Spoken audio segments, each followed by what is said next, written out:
Fil-katekezi tagħna llum eżisti xtaqt li nitkellmu nirriflettu dwar tema u suġġett li naraw huwa ħafna importanti fil-kuntest li aħna qegħdin ngħixu fi żminijietna llum il-ġurnata. Xtaqt nitkellem magħkom dwar l-għaqda fil-familja. Hija tema li hija l-qalb żgur għal kull wieħed u waħda minna, ma speċjali ma mhux biss dawk kollha li huma miż-żewġin, dawk kollha li huma ġenituri. Pero hija tema importanti ħafna wkoll għall-ulied, hija tema importanti ħafna wkoll anke għall-Knisja u hija tema ħafna importanti anke għas-soċjetà ċivili. Għaliex il-familja hija l-bażi, in-nukleru bażiku eżisti ta' dak li huwa is-soċjetà ċivili, però wkoll ta' dak li hija l-Knisja. Nirriflettu aktar qudiem fuq din ħaġa. Però x'qed nitlaq mis-sitwazzjoni reali konkreta li aħna qegħdin ngħixu fiha llum. Ċertament ngħixu f'ċirkustanza fejn il-laqda fil-familja għandha d-dellijiet tagħha u għandha d-dawl tagħha. Hemm l-aspetti li huma pożittivi u hemm l-aspetti li huma negattivi. Nixtieq insemmi dak li huwa negattiv mhux biex noqogħdu nagħmlu enfasi fuq daqs li kieku l-pożittiv ma jeżistix, imma nixtieq niffaċċjaw din ir-realtà b'mod dirett. Nixtieq niffaċċjaw dis-sitwazzjoni għaliex xi kultant inħossina li ntlaqna wisq fej qed naċċettaw kollox sar xejn mhu xejn, insiktu l-vuċi tal-kuxjenza, nibdlu kliem sabiex intaffu l-gravità tas-sitwazzjoni kif tkun u ma nħarsux lejn ir-realtà kif inhi u nippruvaw inċabsuha, nippruvaw indawruha, nippruvaw ngħidu għax kulħadd hekk, nippruvaw ngħidu għaliex illum hekk sirna u isna ma rridu nagħmlu xejn f'ċerti ċirkustanzi. Ċertament nuqqas ta' għad eżistijaj fil-familja hemm diversi fatturi li waslu għaliha, ġifieri s-sitwazzjoni hija waħda komplessa. Wieħed ma jistax jaqbad fattur wieħed u jgħid illi minħabba f'hekk hemm nuqqas ta' għaqda fil-familja fi żminijietna. Hemm diversi fatturi illi jistgħu jkunu fattur wieħed, ngħid tlieta jew iktar kif se nsemmi u sejrin naraw flimkien.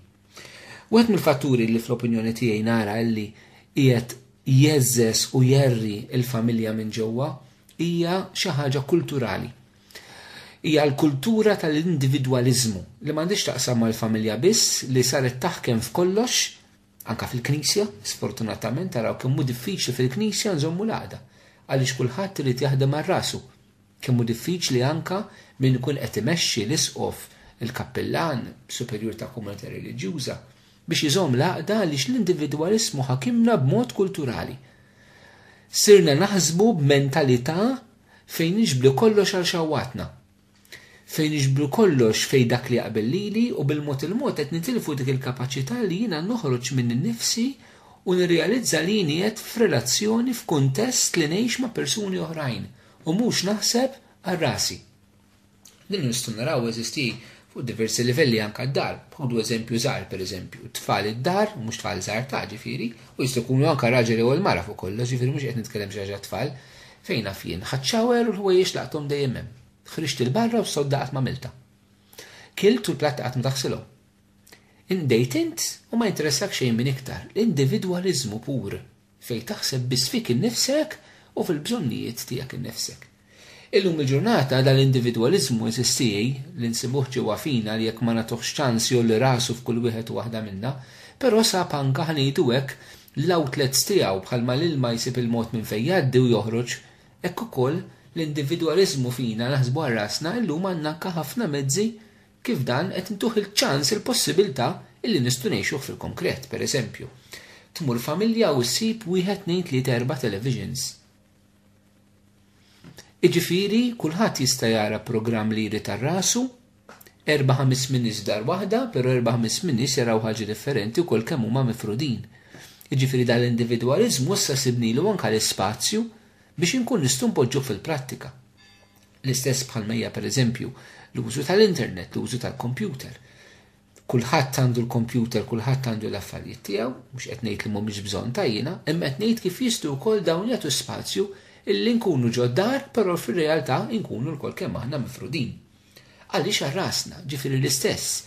Jiġu l-mara u r-raġel it-tnejn li huma forsi mix-xogħol jew forsi r-raġel biss jew forsi l-mara biss, Imma flok il-ħin fl-imkien, dak intefa' jagħmel xi ħaġa fuq il-kompjuter, dik intefet tagħmel xi ħaġa oħra, forsi min jixtieq jiġbed l-attenzjoni ħadd oħra jkunu fl-imkien, imma inti moħħok fik innifsek, moħħok għal rasek. U llum għandek il-mezzi kif din tkun tista' tagħmilha. Inti bil-karozza tiegħek, bil-karozza tagħha, allura x'in tridu kulħadd jista' joħroġ għal rasu, kulħadd jista' jagħmel l-impenji tiegħu kif irid hu. Biex qed ngħid li hemm xi ħaġa ħażina li konna ġiex karozzi familja, kapaċi anke iktar huma bżonn, qed ngħid l-użu tagħhom meta jagħtu spazju biex l-individwaliżmu tagħna ngħixu iktar, allura nkunu qegħdin nagħmlu verament xi ħaġa li qed tkisser eżistijej u mhux xi ħaġa li qiegħda tibni. Magħha dina qed toħloq nuqqas ta' komunikazzjoni eżistijej. Kawża oħra li xi nuqqas ta' għaqda fil-familja parti l-individwaliżmu hija nuqqas ta' komunikazzjoni li ġej minn diversi fatturi bħal huma pereżempju fil-konkret biex tikkomunika jrid ikollok il-ħin. Illum bħajja tant maġla minn xogħol għal ieħor u forsi minn xogħol għad-delizzju u forsi anka xi kuntant b'affarijiet stess tal-Knisja, imma ma jkunx hemm il-ħin sabiex nikkomunikaw bejnietna. Ġifieri ma nifhimx kif pereżempju raġel miżżewweġ jiġi mix-xogħol u jmur jagħmellek 3-4 sigħat il-Knisja, issa u x'qed jitlob u x'qed jarma u x'qed jgħin il-kappellan u x'qed jagħmel, imma dinha mhuwiex ħajja illi minn xogħol għall-Knisja u d-dar m'intix. Anka jekk minn barra tidher ħaġa tajba, irnoqogħdu ħafna attenti. Irnoqogħdu ħafna attenti anka responsabilità ta' min imexxi fil-Knisja, anka fil-parroċċi. Li jekk ninnotaw nies li qed ikunu iktar il-Knisja milli qed ikunu d-dar, meta suppost huma d-dar, x'qed ngħidu ma jiġux il-Knisja rafux. Imma dik tiddoqilna l-arm. Ma jistax ikun li xi ħadd iħin kollu jarma jnadda fil-Knisja, imma qed titraskura l-familja tiegħu id-dar.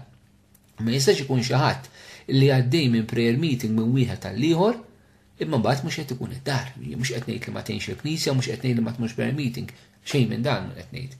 Imma qed ngħid li rrid ikun hemm dak il-bilanċ għax anke bl-istess affarijiet tajbin daqskemm xi ħadd jista' jkun ħin kollu barra għax qed imur tixrob u mur qed joħroġ u qed imur paċi qed imur ma nafx fejn u mhux qed ikun id-dar ma' marti u ma' żewġu, daqstant ieħor anke qed tagħmel affarijiet tajbin u m'intix tkun id-dar ma' martek u żewġek l-effett ħajkun l-istess. L-effett l-istess fis-sens li n-nuqqas tiegħek qiegħed jinħass anke jekk hija l-ħaġa tajba. Irrid ikollna l-virtù tar-rażan kemm fl-affarijiet materjali, kemm ukoll imma fl-affarijiet spiritwali. Għaliex biex koppja, biex fi żwieġ irid ikun hemm komunikazzjoni, irid ikun hemm il-ħin biex il-persuni jikkomunikaw. U ħin tajjeb. Ħin tajjeb, jekk inti ġi filgħaxija dejjem ma jien dejjem rieqed se tikkomunika tagħmel ma' martek jew ma' żewġek. Xawar u sodda u daqshekk. Jiġifieri importanti, irridu ninvestu f'ħin. Però biex ninvestu f'ħin irridu nbidlu l-valuri tagħna. Li ċerti affarijiet tittejt anke kumma tajbin daw irid innaqqashom, dawn jieħdu t-tieni post, dawn nagħmilhom jekk ikolli ċans. Imma mhux jekk ikolli ċans inkun ma' marti u ma' żewġi nagħmel affarijiet oħrajn, le bil-maqlub, l-ewwel ma' marti u ma' żewġi jew ma' familja u jekk ikolli ċans nagħmel affarijiet oħra. Ovvjament, hawnhekk faċilment jibdew deħlin ċerti piki, mela hu jista' jmur jagħmel hekk u jien ma nistax nagħmel hekk, le eżisti, ma nirraġawx dawn il-mod. U mhux qed ngħid li jekk ir-raġel għall-argument ma jridikx attendi l-qudies, inti ma tmux il-qudies biex tkun miegħu. Imma ġifieri inti għandek bżonn il-qawwa riżorsi spiritwali. Qed ngħid jien l-esaġerazzjonijiet meta m'hemmx nuqqas ta' kontroll anke f'dak li jidher li huwa tajjeb. Għaliex l-ewwel vokazzjoni hija taż-żwieġ u l-familja għal miż-żewġin u dina tkun qawwija iva bit-talb, bis-sagramenti u għandhom impenn fil-Knisja li jridu jagħmluh. Però irid ikun f'bilanċ illi ma jkunx qed ikisser l-istess sejħa ta' żwieġ u l-familja. Kif fuq kollox hija wkoll anke tas-saċerdot reliġjuż. Saċerdot huwa moti kompletament tal-ħajja tal-Knisja għall-ħajja ma' Kristu, imma ma jistax jagħmel dan għaskapitu li jkisser ir-relazzjoni spiritwali tiegħu mal-Alla billi ma jkollux ħin jitlob pereżempju. Jiġifieri din tot anke għal kull stat u kull vokazzjoni fil-ħajja, ma jkollna ħin ta' komunikazzjoni fil-familja. U kif qed qabel faċilment li wieħed jikkomunika llum mad-dinja ta' barra, mad-dinja kollha, tista' tkun qiegħed Malta u tiċċettja mal-Ġapan, imma mbagħad martek u żewġek li qegħdin il-kamra l-oħra jgħaddu ġimgħat u ma tkellimhomx. Jiġifieri noqogħdu ħafna attenti, tibgħat messaġġ li jasal ma' kull kien fid-dinja u persuna li hemm dejk mhix kapaċi tgħidilha kelma f'ommok. Huma sitwazzjonijiet veri li jiġru eżisti. Mhumiex kulħadd, u vera mhumiex kulħadd. Però din niftħu għajnejna għax jistigoltu l-ħajja tagħna wkoll. Ħaġa oħra nara jien personalment li tkisser in-nuqqas ta' l-għaqda fil-familja eżistijaj, tkisser l-għaqda fil-familja. hija nuqqas ta' rispett lejn id-dinjità tal-persuna l-oħra. Xi drabi ssib persuni jistgħu jkunu l-irġiel jew il-nisa li għandhom attitudi selvaġġa ma' marthom jew ma' żewġhom, ċerta dominanza. Għax jiena r-raġel, allura naħseb li ngħid jinbissuha tajjeb, nikkastiga l-mara b'diversi modi, biskiedi billi m'għandix flus, billi ninkija b'ċerti affarijiet li nagħmel, billi nidajja xi wħud minnhom hekk jaħsbu li għax jidajweġu l-mara tagħhom, vera stupidi u ignoranti dawn in-nies, għandhom bżonn bidla kbira fil-ħajja tagħhom.